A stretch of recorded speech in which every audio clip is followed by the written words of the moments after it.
Okay, let's dive right into this. Welcome to today's Explainer, where we're going to unpack something that literally touches every single one of us: physical pain.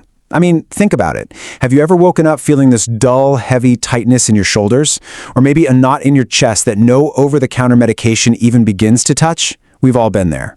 Well, today, we are going to completely reframe how you understand that experience. We're stepping away from fear and resentment and moving towards some really profound healing clarity.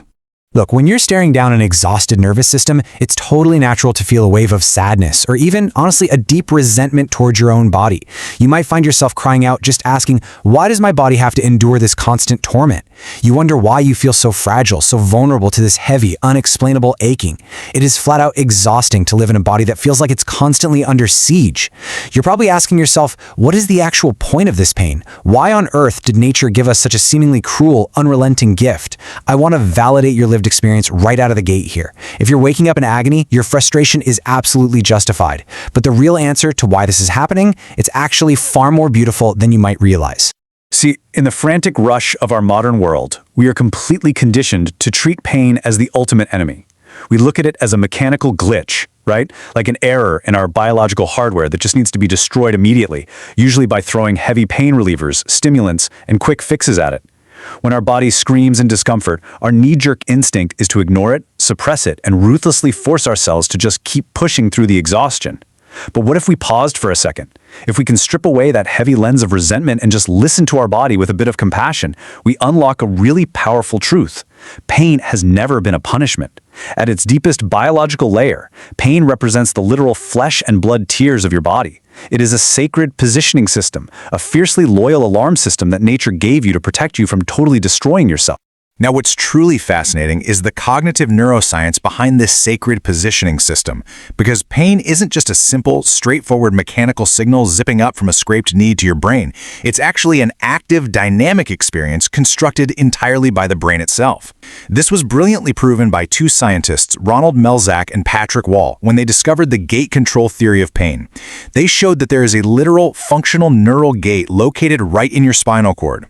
When you get hurt, pain signals travel up, sure, but whether that gate swings wide open for you to consciously feel the agony, or whether it stays firmly shut, depends entirely on the emotional and psychological state of your brain.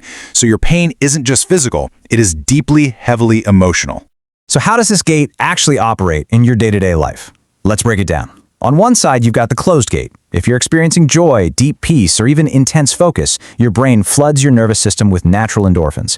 And those endorphins act to literally slam that spinal gate shut, making physical pain almost unnoticeable. It's exactly why athletes often don't even realize they're injured until the game is over. But on the flip side, we have the open gate. If your inner world is swirling with loneliness, anxiety, or emotional exhaustion, your brain throws the spinal gate wide open, and that amplifies what might be a super minor physical injury into absolute torment. Your physical pain is directly shaped, magnified, and sometimes entirely generated by the emotional weather of your inner world. Mind and tissue are literally operating on the exact same blueprint. When we apply this science to our 21st century lives, the picture becomes painfully clear. Today, we are basically living through a mass phenomenon of somatic conversion syndrome, and it's largely driven by digital pressure and emotional suppression. Think about it.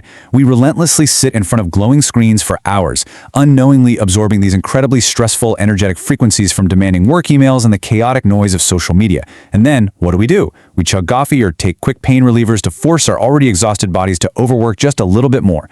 This constant, unrelenting digital noise and chronic stress keeps that neural gate in the spinal cord permanently swung open. We are basically living in a state of continuous neurological vulnerability.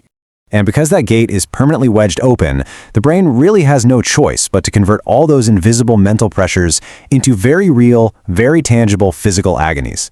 That's exactly why we're seeing this massive epidemic of chronic neck pain, blinding migraines, gastric ulcers, and just constant, unending muscle tension.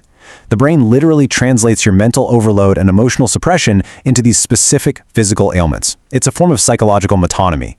These conditions operate as stand-ins, taking the place of the words you can't say and the breaks you refuse to take. Your body is quite literally bearing the physical weight of your modern digital burnout.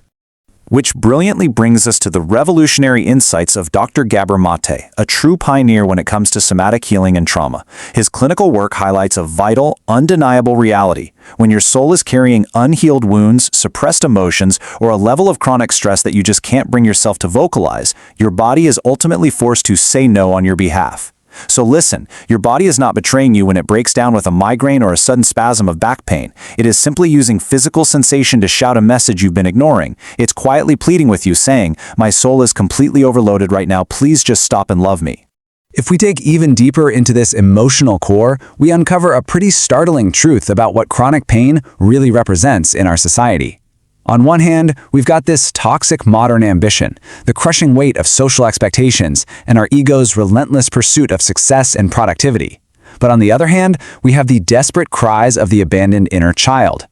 So much of our chronic physical pain is actually the voice of that inner child, who has been completely left behind and ignored while the ego chases external validation. The brain is translating the unshed tears and the mental exhaustion of that inner child into joint pain and digestive issues, basically trying everything it can to pull your attention back to your own neglected heart.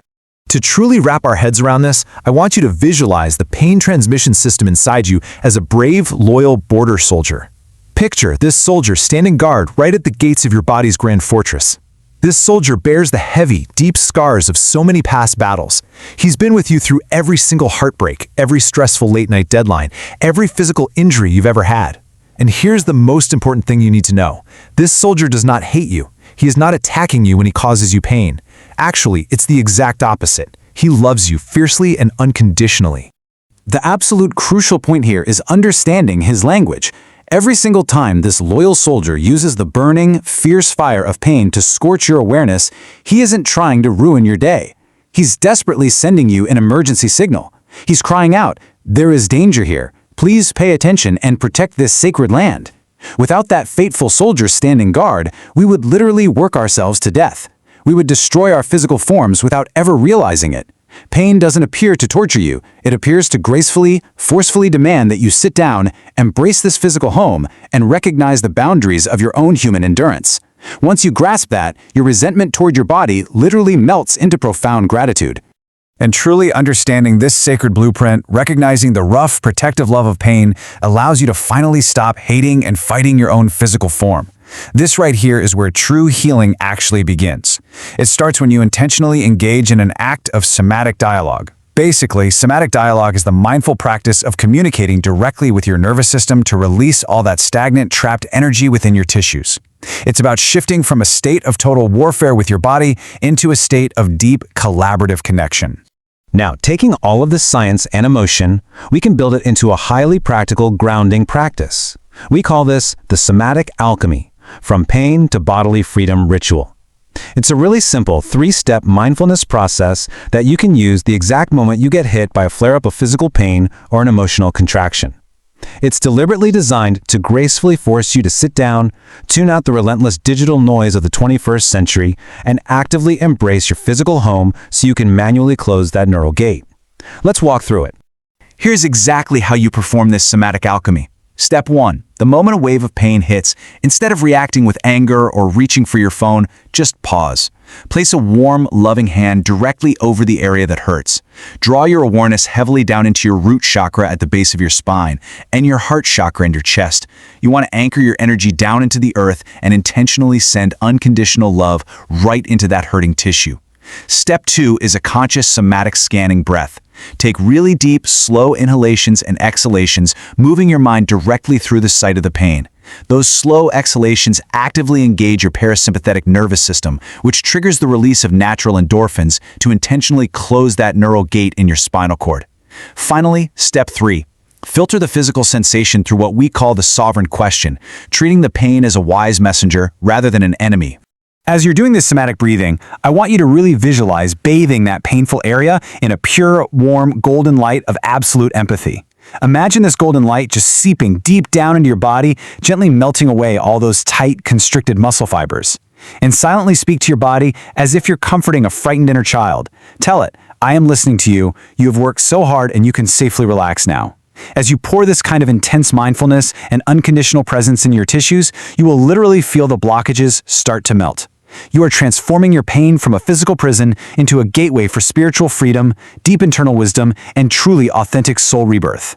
Which brings us to our final, sovereign question, the exact thing you should ask your body to close out your somatic alchemy ritual. What hidden fear or unshed tear is this pain trying to carry for me, and how can I release it with love right now? I really want to leave this provocative thought lingering in the air for you to sit with today. If you've been carrying unnameable pains, and if exploring this sacred blueprint of the body's voice brought you any sense of peace or validation during this explainer, I warmly invite you to share your journey of soul rebirth in the comments. Let's soothe our physical forms and walk together in freedom. Thank you so much for joining me, and I'll see you in the next one.